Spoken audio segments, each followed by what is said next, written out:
All right, to me, this guy's the GOAT, and you can't tell me he's not. But guess what? We're going to talk about why this narrative, this GOAT debate, there's really, well, let's get into it. Let's get into 5 hard truths about the GOAT debate, because I think so many times we speak it, we talk it, but we don't quite understand it and why we're just talking, basically. It's just talking here in the NBA space or the NBA talking points. This is just discussions.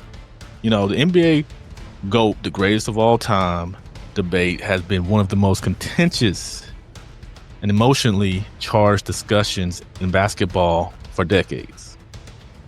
With names like Michael Jordan, LeBron James, Kareem Abdul-Jabbar, Kobe Bryant, and Wilt Chamberlain constantly thrown around. The question of who is the greatest of all time isn't just about numbers or accomplishments. It's about personal preferences, era biases, and the subjective nature of greatness itself. While these debates often generate passion, it's important to recognize that there are some hard truths that challenge the assumptions and emotional thoughts of the GOAT conversation. These are truths that, if we take a moment to acknowledge, could shift the way we approach the discussion and help us better understand what truly makes a player the greatest. But if y'all could do me a huge favor before we get into this, if you could help the channel by hitting that like button, and there's a hype link now that you could hype up the video or stream or whatever. If you could do that for us, that would be greatly appreciated. It's hard to stay in this YouTube algorithm. And if you guys help me with that, you can stay in the good graces of YouTube. So thank you. And I hope you enjoy this, because this is something that that's been on my mind for a while. And I think that this is something that has been necessary to say as we further venture into these NBA streets on YouTube. Let's start with number 5, because I got 5 of them for you guys. Your criteria, your personal criteria that you come up with to create your GOAT is wrong. And I'll tell you why. If you're going to engage in the GOAT debate, you need to first realize one thing. There is no universally accepted set of criteria for determining greatness. Some fans prioritize championships above all else, while others argue that individuals' accolades, like MVPs or scoring titles, should hold more weight. Some might look at statistical dominance, while others focus on a player's impact on the game's evolution or their leadership qualities. The truth is, there is no perfect criteria for measuring greatness, especially when comparing players from different eras. Let's take Michael Jordan and LeBron James, who are commonly in this GOAT debate, as an example. For some, Jordan's 6 NBA titles are the ultimate indicator of greatness, as he never lost in the NBA Finals. Others might argue that LeBron's longevity and consistency across multiple decades, along with his incredible statistical output, make him the GOAT. But how do you quantify impact? Was Jordan's influence on the global popularity of basketball more important than LeBron's ability to sustain excellence for over 20 years? Or in this case, 20 seasons, we'll say. Different people approach the question with different values. And those values change depending on the lens through which they view basketball. The GOAT debate is subjective, we know that. And that's where the problem lies. There is no single set of criteria that will satisfy everyone. What this means is that we will never arrive at a clear, definitive answer. No matter how many numbers we crunch or championships we tally, the GOAT debate often falls apart because each side has its own personal and sometimes flawed criteria for determining greatness. So let's go to number 4, FYF. And no, we're not talking about the content creator. You know, shout out to them over there. But if you don't know what it means, look it up. Google it. I'm not going to say it on here, but basically, if you know, you know. So let's just face it, feelings and emotions are an undeniable part of any conversation about the NBA's greatest player. That's just the honest truth. We put our feelings into this. But often those emotions can cloud rational judgment, leading to skewed assessments of players and their legacies. The idea that our guy is the GOAT can become so ingrained in a fan's mind that they reject or diminish the accomplishments of any other player who might threaten that position. It's not just about stats, the championships, or the accolades. Sometimes the GOAT debate comes down to who you grew up watching. I know it does for me. Who you emotionally connected with, or who you admired most during your basketball watching years. And I'm still watching basketball, so there you go. Many fans of the 90s, for example, myself included, we swear by Michael Jordan because we witnessed his dominance in real time. So while these younger kids or fans might be drawn to LeBron James because they've seen his career unfold and seen him defy expectations year after year. This emotional attachment isn't necessarily a bad thing. After all, basketball is a sport that stirs up passion. If you've been any of our live streams over at GOATcast Podcast and 10 Toes Down with King's Speech, you know there's a lot of passion that goes on into basketball discourse. But it also complicates the conversation. Feelings can often lead to bias, distorting how we evaluate players. And in many cases, the emotional influence causes fans to overlook the full range of factors that should be considered when evaluating greatness. If we are honest, the GOAT debate is as much about personal connections as it is about objective measurements of skill. So number 3, and this one, 3 and 2 are going to kind of coincide, but I think this is a big one. Eras matter. One of the most frequently overlooked aspects of the GOAT debate conversation is the impact of different eras.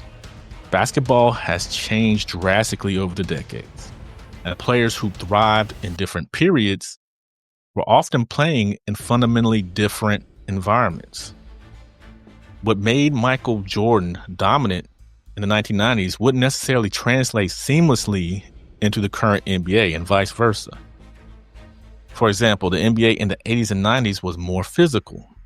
We know that. Rules allowed for harder fouls, less freedom of movement, and greater contact in the paint. This physicality benefited players like Jordan, who had the strength, skill, and mental toughness to excel in that environment. Contrast that with more perimeter-oriented, fast-paced gameplay of today, where three-pointers dominate. The style of play rewards speed, space, and versatility. A player like Steph Curry, who relies on his shooting, has been able to redefine what it means to be great in today's game. But would his shooting prowess have been as effective in the 90s? This leads into our number 2, but we're going to leave it at that. Similarly, the shift in defensive rules has changed how the game is played. In the era of hand checking, a defender could physically impede an offensive player's movement, particularly on perimeter. But today, hand checking is illegal, as we know. And the flow of the game has opened up more opportunities. This way, players can create offense without constant physical pressure. A player like LeBron James, who excels in driving to the basket, benefits from the shift in rules, allowing him to finish more efficiently around the rim without the same level of resistance that Jordan faced. So it's important to acknowledge that the NBA is a constantly evolving game. But it's the same outcome. You're putting the ball in the basket. The rules, the pace, the level of competition, and the style of play all changed. And these changes can significantly affect how great a player looks in comparison to players from other eras. If LeBron James had played in the 1990s, would he have had the same impact? If Michael Jordan had played today, how would his game have adapted? It's a hypothetical that can never be answered definitively, but it's an important factor in the GOAT debate. And I reiterate, a player in their era was great because they played in that era. That rule set, that style of play was what helped them become great. Okay. And I'm going to further talk about this as we go into our number two. Our number two, which is assumptions can lead you astray. And let's talk about that. One of the most dangerous aspects of the GOAT debate is the assumptions people make when comparing players. For example, one of the most commonly held beliefs is that Michael Jordan couldn't play in today's NBA because the game is different now. It's often said that Jordan wouldn't have been able to handle the pace of the three-point heavy game of modern basketball. But to assume this is to misunderstand both Jordan's skill set and adaptability of great players.